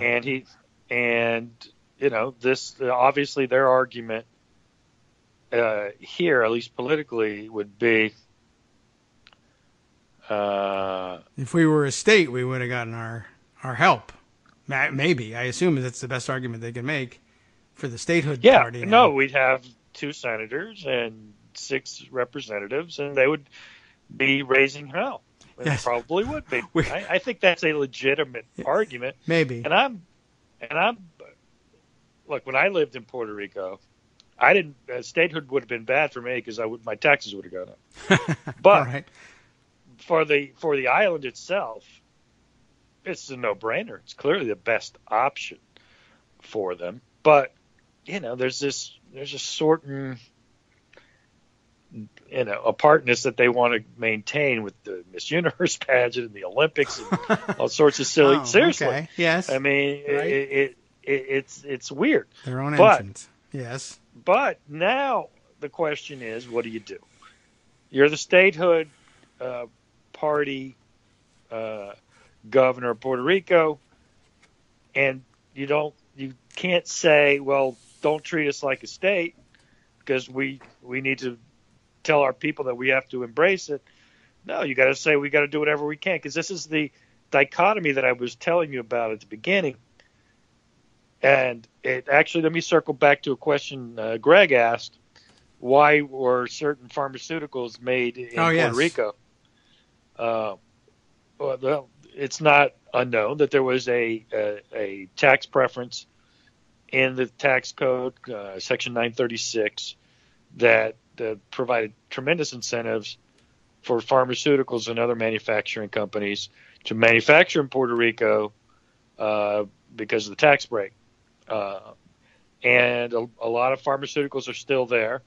The inertia, of course, once you build your plant and you've spent the capital, keeps them there, even though 20 years ago, the statehood party, in order to forward their ideal, as they call it, ideal of statehood, asked for the elimination of 936, because 936 is something the federal government could only do if Puerto Rico wasn't a state. So it was an advantage that the Commonwealth would say, look, if we were a state, we wouldn't have this. And it was true. Of course, on the other side of the ledger, there's so much more that statehood offers that it far outweighs that tax advantage. But the answer to the question is there was a very powerful tax incentive for big pharma to manufacture in Puerto Rico. So that's why a lot of these things are still built there. Okay.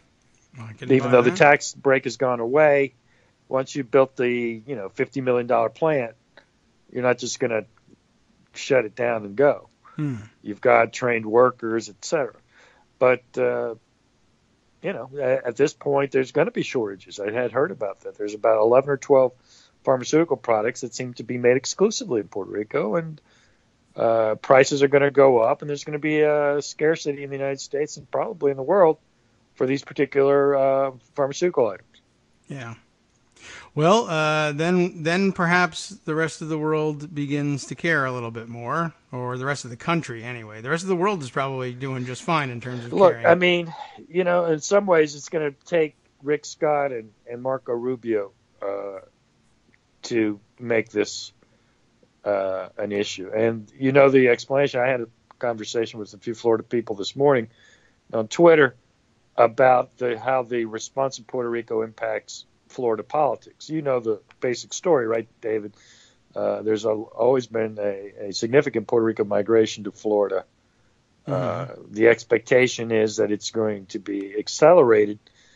Some people say as many as 150,000. I frankly think if you expand the horizon, it's going to be a lot more than that. I think that people are missing that stage 2 of this is not going to work as long as Donald Trump is president. I just, is the Republican Congress really going to do an appropriation of $25 billion for Puerto Rico's rebuild, do you think? What do you think the chances of that? Not likely. Not straight up, no. What do you think they'll give? $10 billion maybe? $5 billion? That's not enough. And you're going to have a ruined island which was already on the ropes. In that sense, Cheryl Atkinson's right. The PROMESA Act is a disaster for the United States and for Puerto Rico. No one thought it through, and people just said, well, these bondholders. Well, screw these bondholders. You know what? They made a bad loan. Take the loss. Take the L, as they like to say on Twitter. All right, so you lost some money. That happens, right? That's true. That's what happens in bankruptcy. So if Puerto Rico had gone into Chapter 9, these people would have taken 50, 60, 70 cents on the dollar haircuts. They don't want to, and they flexed their muscles last year. And now, frankly, because it's hurricane, we have a huge problem. And Donald Trump, listen, it would be a problem for any president, for Obama, for Hillary, for whoever.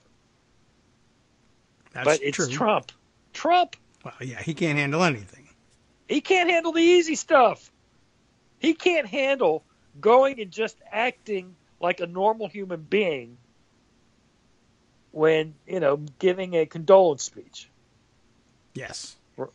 True. Have a good time. So how's he going to handle this, which is hard? It's hard. Badly. That's clear enough. You know what? I've got one other question for you on this front that I've got from the comments here. Karen asking if you haven't done it yet. Well, I don't know. We have time to go through what she asks for here, which would be a Puerto Rico politics primer, which perhaps we could prepare for the future. But specific question, and I didn't realize that this was the case. Why are so many male Puerto Rican Pauls hating on the San Juan mayor? I've heard, of course, Trump doing easy. It. But, okay. Oh, that's easy. I enough. can explain that in a heartbeat. Okay. She will be the candidate for the Commonwealth Party in the 2020 gubernatorial election. Okay. No, you think no further than that. All right. I think that probably is a pretty good that's explanation. An easy one. So you don't even have to put that in context of Puerto Rico politics.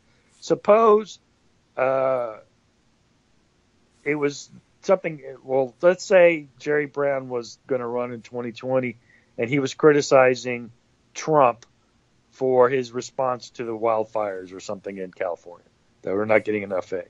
And then all Republicans started jumping on Jerry Brown for whatever. You'd understand, right? Yeah. Jerry Brown would be a likely candidate to run against Trump in 2020. It's the exact same dynamic. That's why. She's going to be the next opponent to the governor, and they don't like, and they were really, frankly alarmed of all the good press the mayor of San Juan was getting in the United States, and they had to go attack her because, our politics is hard, but Puerto Rico politics is even harder. It's like the old days there where they would, what was it, when Blaine talked about Cleveland's illegitimate child, So they don't hold anything back. And so, in a sense, even in the midst of a complete catastrophe, what everyone should be pulling together, these Puerto Rican male politicians have their lens of 2020 because that's their living. I mean, I guess it's bad and it's contemptible in a sense, and maybe you can argue the mayor herself is playing politics, but she certainly framed it in a way that she's fighting for her people. So she's got the better footing. At the end of the day, one of the worst things that's happened for the statehood party and the governor is because he felt he needed to kiss Trump's ass, he became sort of on Team Trump in this dispute, and that's a bad place to be for the politics, I think. Okay. Understandable, I think. I don't know if that answered the question of the asker. But, it is an answer. I don't know if that's the answer she was looking for or whether she had anything in particular in mind. It's not a sexism thing, in my opinion. I mean, there's always sexism in everything. I don't want to belittle that, but mostly it's a political opponent thing. Okay, I can buy that, and I assume that there was some probably my assumption was, well, okay, there's probably some element of sexism involved, and maybe is that perhaps more prevalent in Puerto Rican politics than anywhere else, or just the same, or. Well, Puerto Rico had its first woman governor in 2000, and hasn't had a female candidate for governor since. But yeah, listen, I won't sugarcoat it. Latinos have a tremendous sexism and misogyny problem. I think we all do. Absolutely true. Pardon? It's pretty clear we all do these past couple of days. I mean, there's something special Ours just, in the culture. I can say it. I know that non-Hispanics may feel a little uncomfortable saying it, but I think it's more acute with Latinos. It may be. Be that as it may, I still think the main explanation is politics. Well, she thanks you for your explanation. Says, I got it. And I think a good observation, well worth mentioning, and wouldn't be immediately apparent necessarily to the rest of us, because it's an island in the middle of the ocean, apparently, to the rest of us. And we know very little about it. Well, that's true, and a lot of people don't.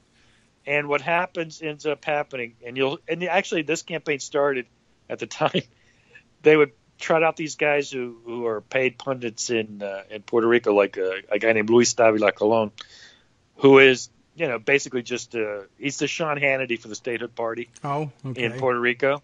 He's smarter than Hannity. I don't want to say that. He's not a dumb guy, but he's a shill. He's basically just a shill for the statehood party. Okay. And of course, he's going to rip any Commonwealth Party politician. And people say, "Oh, one of the most respected political analysts." No, he's not. He's everyone knows he's a shill. Don't even.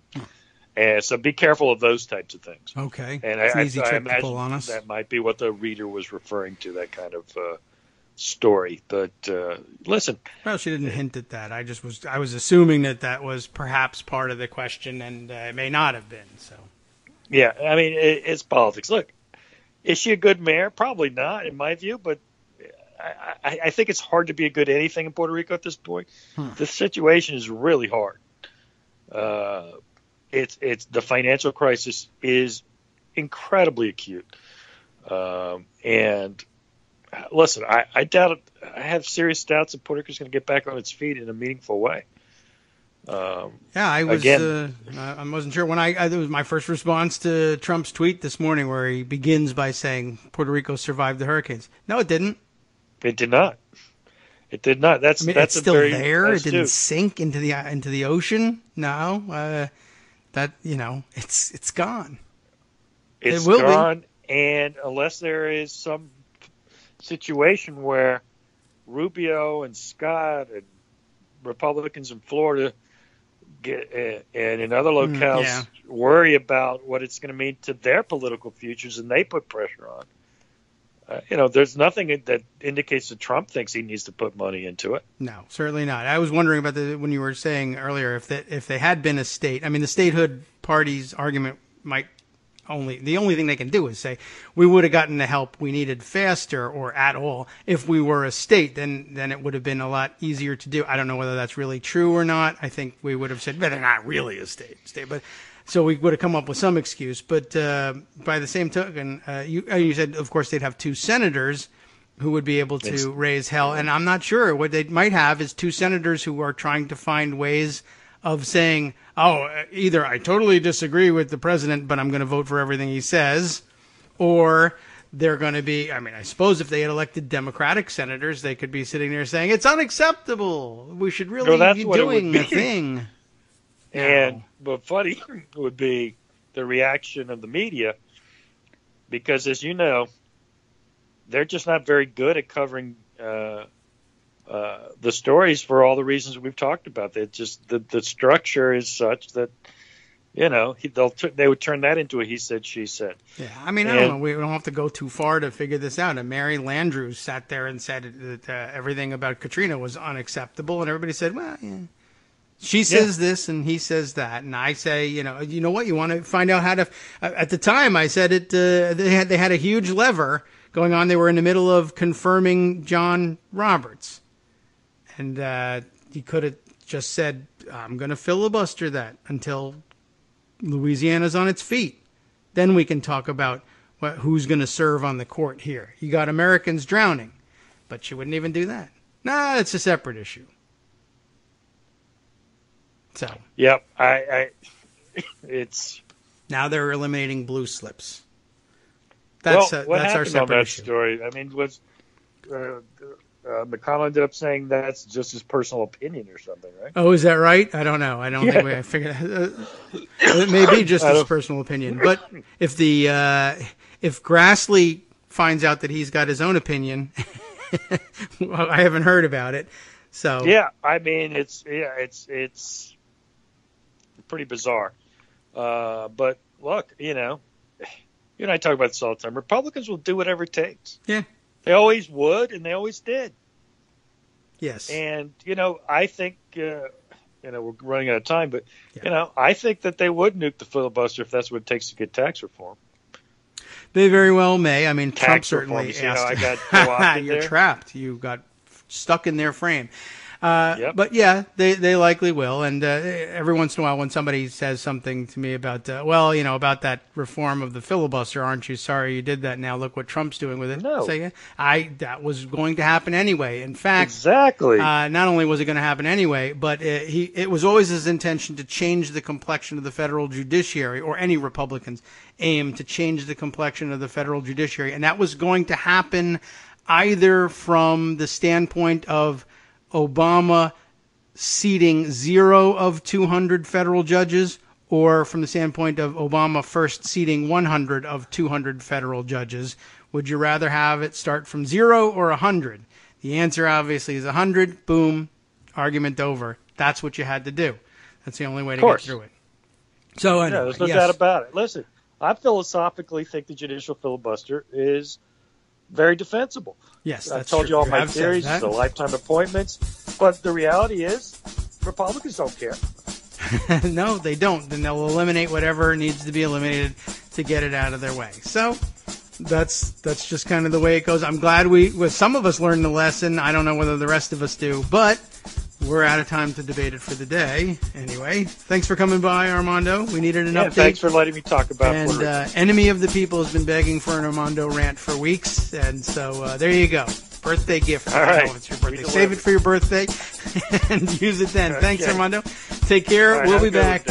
Okay, you do the same. Maybe we could even do a little bit more tomorrow if you're interested in coming back, and I'm sure there'll be fresh garbage to pick over tomorrow. But in the meantime, it is time to hand the microphones over to the after show guys. Wink and Justice have got the following here for today's Thank God It's Jeudi episode of the after show. The sheriff of Caddo, I'm going to guess Caddo Parish in Louisiana, raged against the early release of his good prisoners because of the cheap labor and high profits they provide. You're taking away my workforce. Neo-Nazis are planning a White Lives Matter rally in Tennessee. They'll probably accidentally shoot themselves there, following their stunning success, as they put it, in Charlottesville that killed one and injured scores. And 11 months after he took sanctuary in a church, an immigrant dad can finally step outside. From Daily Kos Radio on netrootsradio.com. You have been listening to the Kagro in the Morning Show with David Waldman. On the last half of today's after show, they'll be reporting that the Ku Klux Klan is recruiting future white supremacists at high school football games. Personally, I think that's because they're pedophiles, but someone should look into that. And a new Harvard study reveals government has massively undercounted the number of people killed by police. How could that happen? Find out next.